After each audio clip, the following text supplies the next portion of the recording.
Two.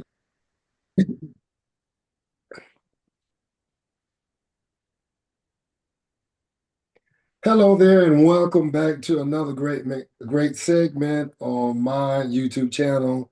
You just landed on the YouTube page of Richard Williams, Asset Protector, United Prosperous Solutions.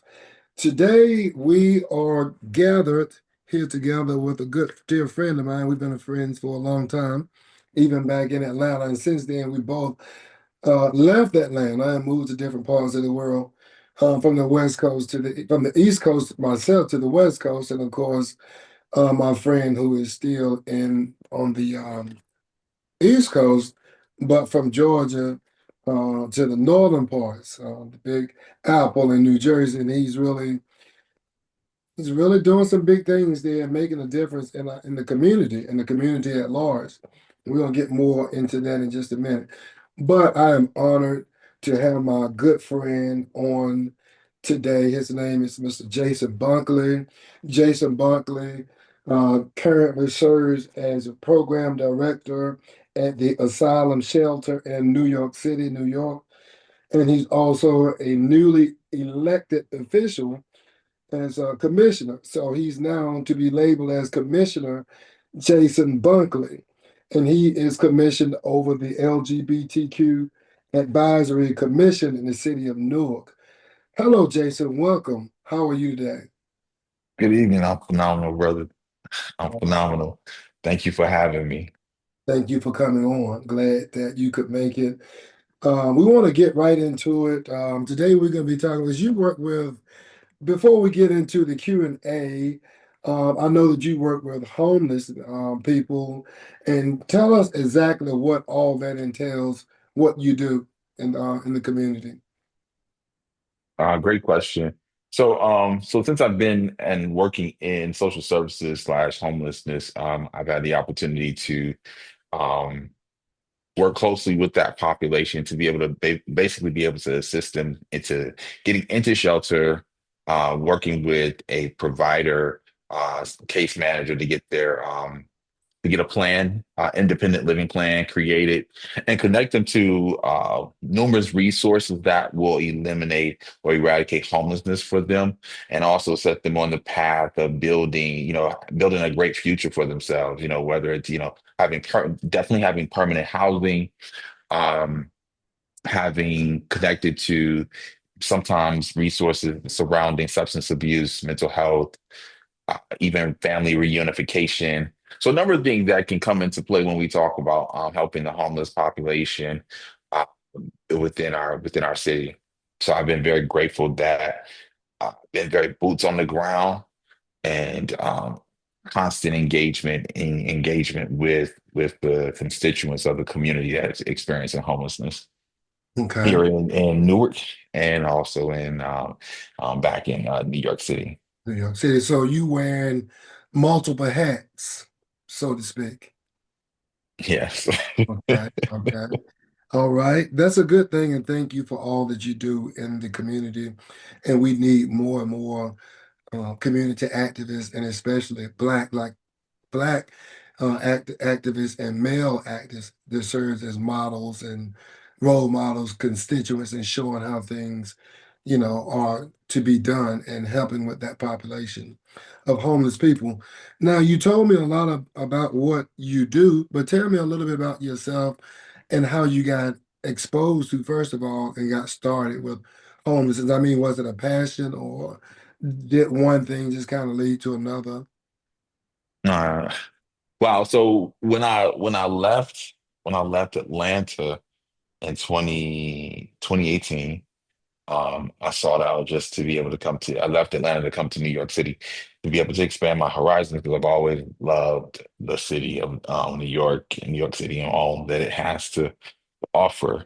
But I had no plans of working in social services and doing anything with homelessness at all. That was not on my radar.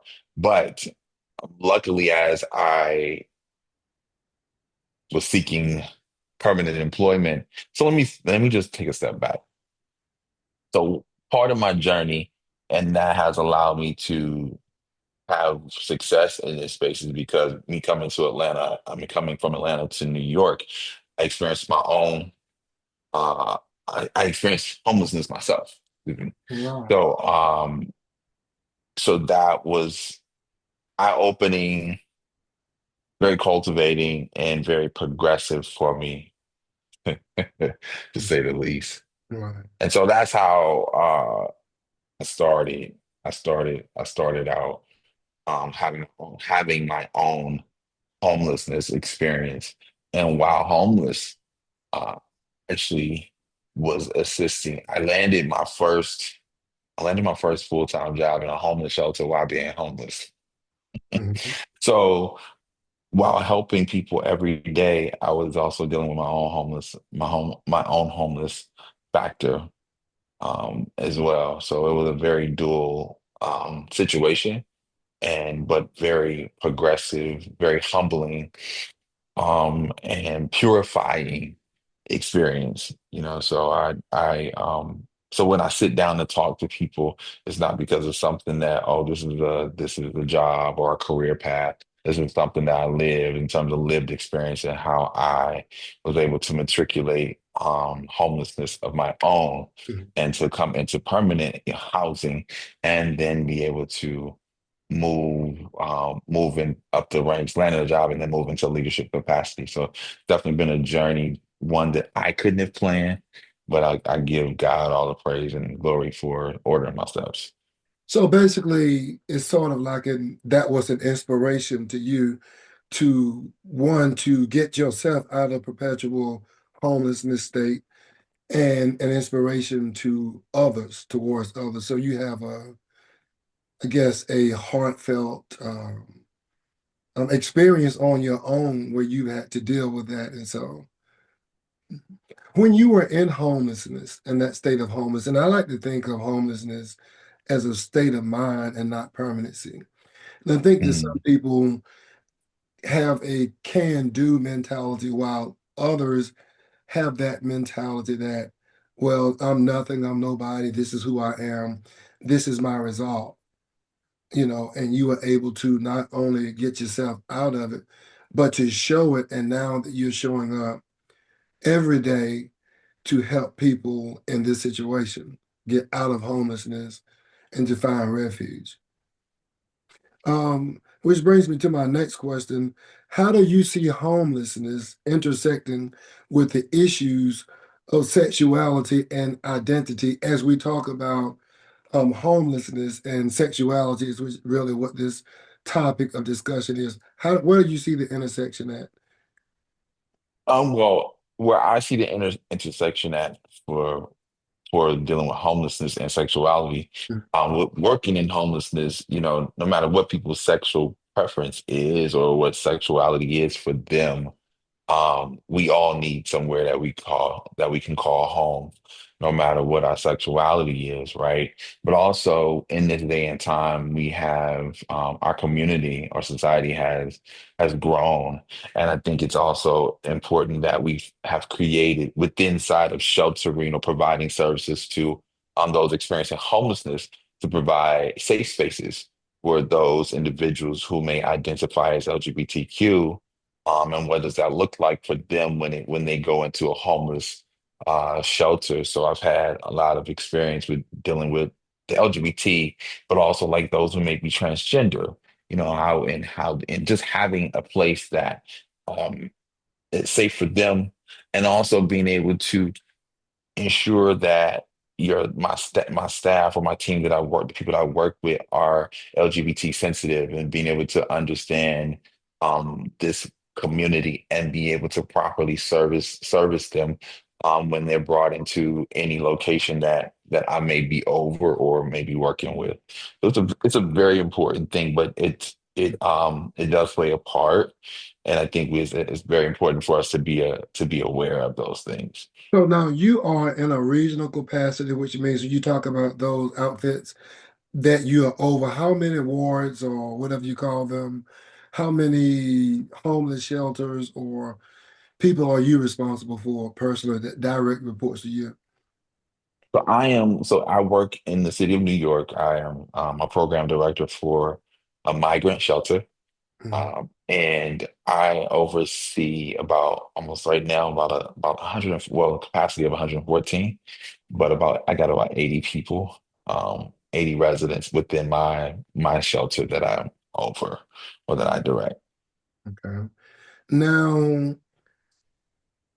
when you talk about, because like I used to work at the prison setting. I worked as a correctional officer. I worked as a counselor, a corrections institutions rehabilitations counselor in Virginia, and then I was a probation officer in the state of Georgia. Hmm. And one of the reasons why I left, or the reason I left, is because I was personally discriminated against because of my hair. Okay. So Hmm. men were not allowed to adorn dreadlocks. And my hair, as you can see, is fairly long.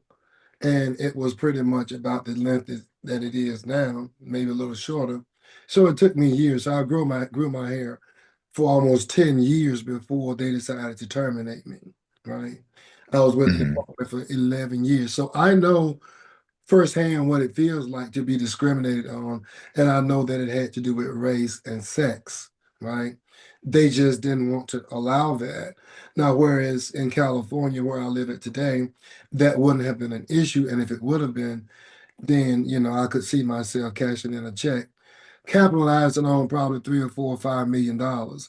However, being from the South in the Bible Belt, that was one of those idiosyncrasies that were pertinent and I guess shine looked upon in a negative light, if you will, in the South. And then there was no legal recourse that I could fall back on because this is just the way it was. So being black and having dreadlocks in the South, that was an issue. Whereas white males can wear long hair, wear tattoos and all that crap.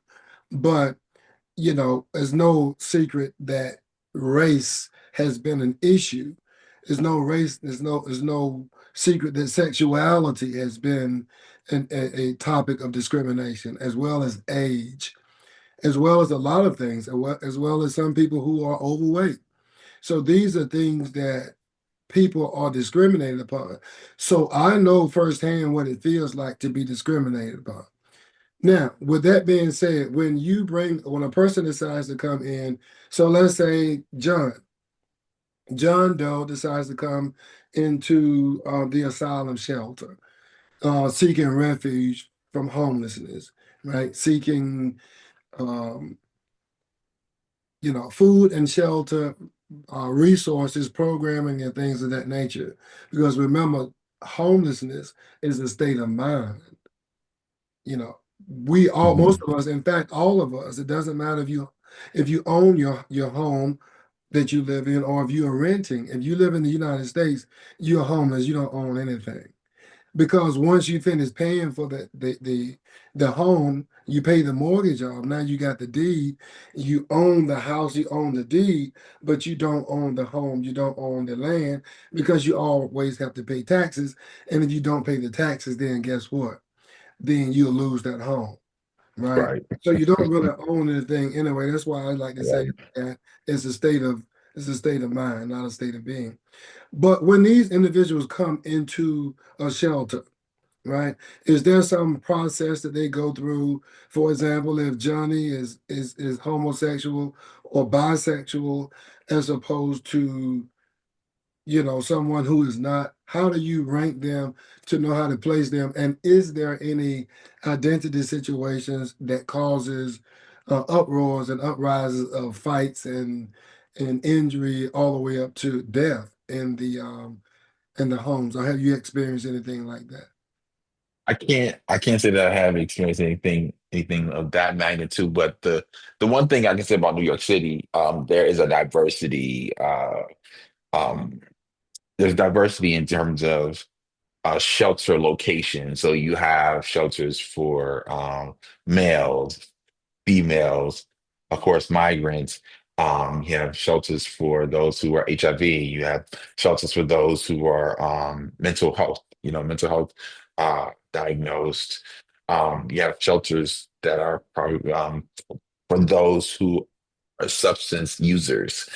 So you have a diverse situation in New York, but as it relates to my location being a migrant shelter that is all female, we also accept those who identify as female. So when they do come, we, of course, with any time anyone comes into shelter, there is an intake process to be able to connect with the client, get all the necessary information so that we can figure out how to best serve them once they come in. I'm, my team and I are very sensitive and caring and loving and supporting to all that come into the building. But we also realize that sometimes when we have those who may fall in the spectrum or identify as female, we know that we take a little even more um, care or just an extra layer of support because we want to understand where they've been.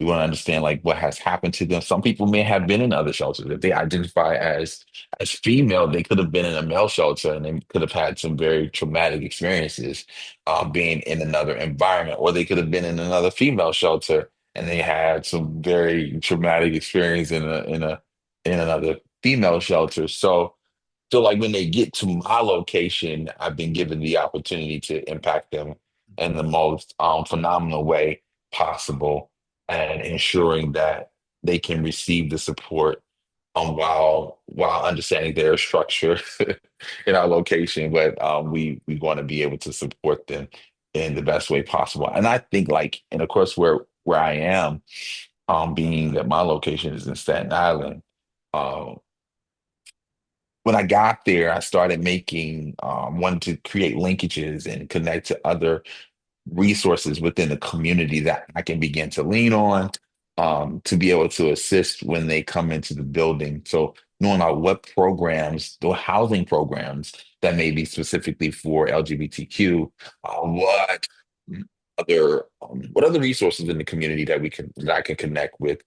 So I connected with the Pride Center in Staten Island when I got to that location just to start formulating new relationships so that our location can be as progressive as possible. I started studying just even the council or uh, city council members for that area since I kind of have become accustomed to communicating with individuals on that level so that we can I can have a greater understanding of how things work here and then how we can make it work for the population that we're serving. Mhm. Okay, so now you know that the Trump administration, Donald Trump and Elon Musk, are completely opposed to all of it, right? Anything to do with if you're not a straight male, a straight female, or a straight white male, you have a problem because females who are white have some issues as well with discrimination. So unless you are a dominant, male dominant, uh, how do you say, I guess, a personality, alpha male, white, then you pretty much are gonna fall under the umbrella of some type of discrimination in the United States, period. Now, with Trump and Elon Musk dismantling of the diversity, equity, and inclusion, DEI, diversity, equity, and inclusion, do you all Mhm. receive any funding, federal funding, or any funding directly that helps you with your programming?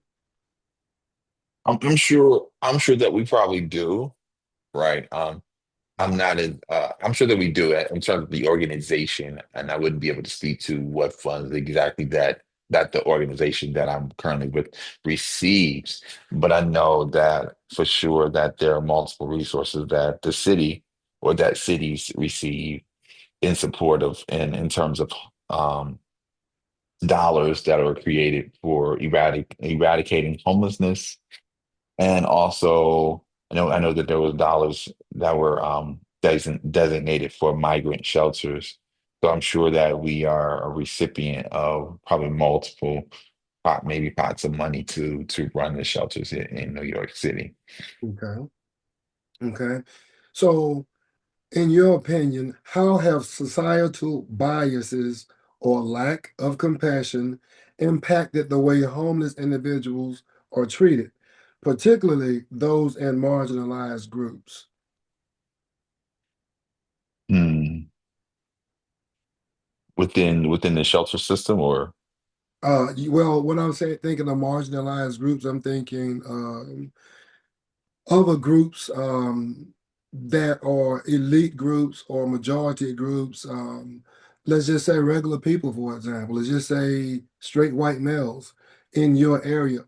Let's just use those for example. How has there been any type of cultural bias, sexual bias, spiritual, emotional biases towards homeless people?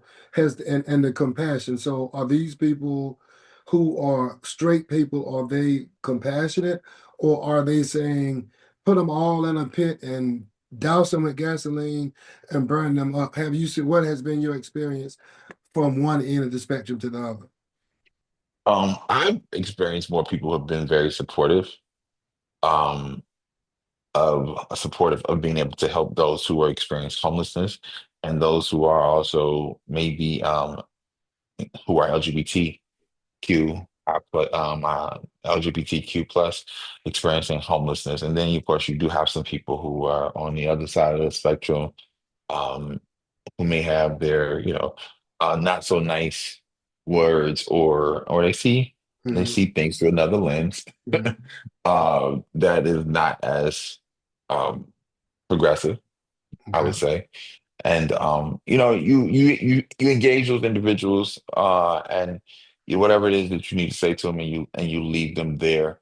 I think that the one thing I lean into is being able to know that because of the seat I sit in and the those I'm connected to, I'm going to lean into being able to empower and in creating the best experience that they possibly can. Now, the reality of also having very candid kind of conversations with people to say, okay, this is still the world that we live in. And I think it's very disheartening because, in 2025, just to see all the things that's happening around us, is a testament to what really exists in terms of what is in people's hearts, what is in people's minds, what they really believe about those who they sit next to every day. So I think it is allowing us to wake up, and to really have very the necessary conversations about certain things. But I also, my thing with that is just charge people to be authentically you. Stand up for what you believe in, stand up for what is right, and do what it is that is necessary to move our community and our people forward, right? And sometimes that means sometimes that means standing alone, sometimes that means being ridiculed, sometimes that means being ostracized for these things in this day and time. And I think and with that said, these are the things that we saw phenomenal leaders do, Mhm.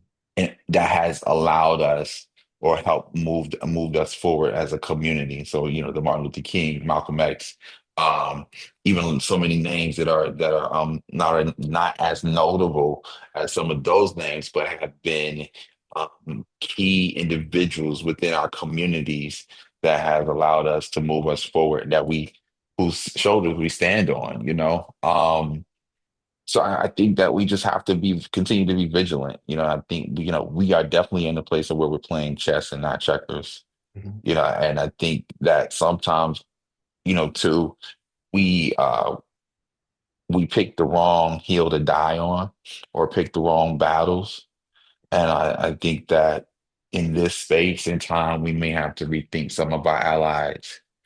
Um, and I've learned, Mr. Williams, just sometimes we sit at tables that our enemies are currently on the other side, and you have to be strategic. And sometimes you may need them, but being able to understand, um how do we utilize them, or at this point in the junction, and say, listen, because I'm aware, I'm going to create new alliances. I need to be exact about who I need to sit at this table with me in order Okay. to do these ventures. So what about individuals? Okay. Bubba and Johnny are both homeless in the same shelter. And as we talk about the proportion and disproportion of compassion and bias, right? And I realize that there are cultural bias within different subsexual categories. Queens, gay queens versus the down low, right? Just as well as in the black culture, you and both we celebrate the beauty of having beautiful dark skin, and then there are people who are brown skin that also have beautiful brown skin, and all shades of blackness is beautiful. We are a prism of beauty. But the light skinned person may look down upon you and I because we have darker skin. As we talk about field N word people, hell, I'm black field niggas versus house niggas, right? So the house nigga is the light skinned nigga that had the best of everything and the best living.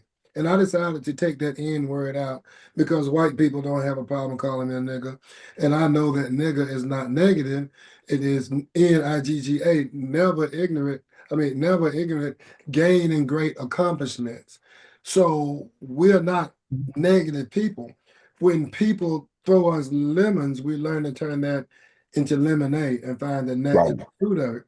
But where I'm going with this is how can you and I, if we were homeless, for example, let's just use you and I, if we were homeless and in the same shelter, why is it that we have a bias against each other? Let's just say you identify as a, what are you identify as a gay male, right? Mhm. And do you have pronouns or whatever? Him, he, Yeah. So him and you he. like what you like, Yeah. you still stand in the bucket of a man. Right. Absolutely. So you and I are living in the same community. Both of us are homeless and we're both in the same shelter. You have a straight man and a gay man who identifies as openly gay man. And I am beating down and pouring a bucket of hot coals on your head because you are gay and openly gay, but yet we are both homeless. I'm trying to understand how is it that this one individual who is homeless feels that they are better than the other person, and what are some Oh. things that need to be put in some progenitors that could be met that could allow people to meet at a seamless gap, if you will, have us and go from there to work I together. see that all the time. I mean, I actually have seen that quite a bit, within the shelter where um I have say I have a transgender, Mhm. right? One who's individual who's transgender that identifies as female, but then I have a female who is who presents at who identify as same gender loving lesbian or female, right? So she may be masculine, have more maybe masculine energy or attributes. Uh, and I see them combating one another in moments and taking their biases and saying, "Oh, I feel more justified in being who I am because this," or and then this person they take their stance, and I tell them at the end of the day, I said, "Well, first of all, y'all both homeless." And Exactly. I said, and you need resources that's going to pull you out of homelessness. This is one of two things that y'all have in common. And then I said the other thing is I said you're part of the same community, not the community of homelessness, but the LGBT. And I said it's funny how the two of you will find it necessary to create more differences or to focus in on the differences and versus what is actually in your face as that you share alike that should be bringing you together. I said, but number one, homelessness, no matter what you like or what your sexual preference is, I said everybody needs a home, and you need to be connected to resources and a mind change that's going to help transition you out of here. I said, and I tell them today, I said, focus on what you focus on. I said, you're focusing on the wrong things, right? You're focusing on the wrong thing. So, and having hard conversations with people that have those thoughts, because some people they feel that they are entitled. Some of their entitlements put them in that space, So then they react. But then I also realized that you're looking at people who are hurt, who've been, abused for whatever reason, and um they're lashing out. And sometimes they see things about themselves and other people. So the one thing that they do is I'm gonna beat you down because my skin is popping. I look better than you. And because I'm from from the South Side, then I should be afforded to have this opportunity versus you, right?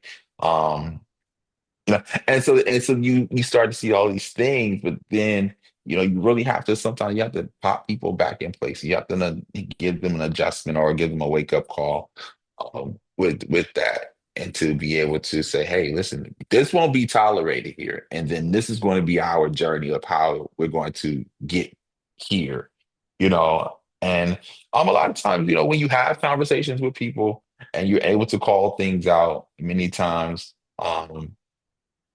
They'll come into an alignment, and then you can see change.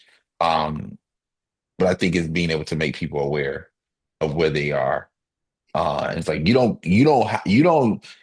are not afforded the opportunity to have certain entitlements when this is the space that you're currently in. Right? So then it's like it's a check. You gotta check people on that. And so they can say, okay, we not doing this. This won't be tolerated here.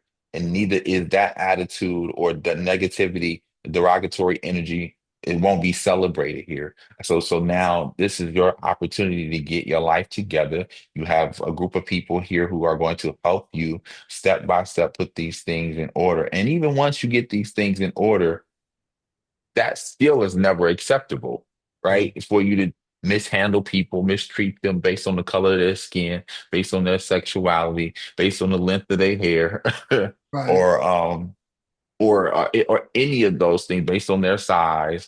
Uh, None of those things. And we, of course, we all want to be able to be um, held and esteemed by the work that we do, the quality of person who we are, what we actually bring to the table that makes our community better, that makes our families better, and our living for ourselves better. Mhm. Jason, I want to ask you about now. I really like the way that you just, I'm not even gonna say two pieces. You like that was like a whole meal. That was the 8 piece bucket of chicken. The mashed potatoes and gravy, the coleslaw, the red beans and rice and peach cobbler on the side with the biscuits to go with it. I like the way that you framed that, and that is so true. This brings me to the next segment. Before we end this segment, we're going to be talking about challenges and insights, and in the next section, part two. But before we get into that, I think that mental health is something that is underaddressed. Can you do that in about 30 seconds to 1 minute to tell me how mental health plays a role in that, and maybe some things that we could do to revolutionize the Black community? One, in our families to keep us from being in a homeless situation. No, I'm glad you said that. Mental health is a very big portion of why people are experiencing homelessness, right? Because that mental health aspect is not being treated. It hasn't been treated or addressed. And when it's not, it will continue to perpetuate the homelessness cycle, right? Especially if they don't understand how to navigate mentally through certain things. You have people who've never been on their own and never lived on their own, maybe due to some mental health aspects. So I think that the more that we combat it, the more that we are authentic about it and truthful and put proper programming in place for mental health, I believe that we can definitely continue to eradicate homelessness in our communities when we address these things. So, all right. Everybody, this you've been listening to Program Director of the Asylum Shelter, New York City, and recently elected and appointed by Oh, the recently let me say elected, this. So recently appointed, I wasn't elected. That's recently a very appointed. big Okay. appointed, yes. Recently appointed, but definitely recently appointed, but people selected and people's choice Commissioner Jason Bunkley. He's commissioned over the LGBT Community Advisory Commission in the city of Newark, and then he's the program director. So if you live in the New York Newark area and you need to get shelter, can you tell us how they can reach out to you, to your shelter? Sure. So what you want to do is definitely, if you're in Newark, in your city of Newark, you can reach out to the the Office of Homeless Services in Newark. Uh, they have a oh goodness. They have multiple ways. I would say go to the city's website for homeless Office of Homeless What is that? Services. What is that email? We are down to about a minute and a half now. We got to talk real. Okay. What is that I probably website? what I'll do is I'll get that for you and I'll put it in the chat for you and we can post it. But definitely if you online, if Google is our best friend, just go online and put in Office of Homeless Services, Newark Office of Homeless Services, which will bring up linkages or information on how to connect with the office. Yeah. The good thing is that also they have outreach in the city, 24-hour outreach here in Newark for those who are experiencing homelessness, whether it's street homelessness or those who have recently maybe been put out of lost their home due to whatever. There are a lot of resources here in the city of Newark that you can connect with. Also, if you're in the city of New York, there are multiple entry points, and even inside of New York, if you're for being a homeless individual, I'll also say that there's too many for me to probably mention, but again, with Google being our best friend, you can put in shelter services or homeless services with in NYC into your Google search, and it will bring up solid information that will allow you to become connected. But I'm definitely happy to share some linkages before we close. Thank you, That will Thank help. you. We got to stop right here. Thank you. We'll go to part two. We'll be looking forward to challenges and insight. Come back and join us on our next video. You're watching Richard Williams Asset Protection, Asset Protector with Jason Bonkley. Thank you.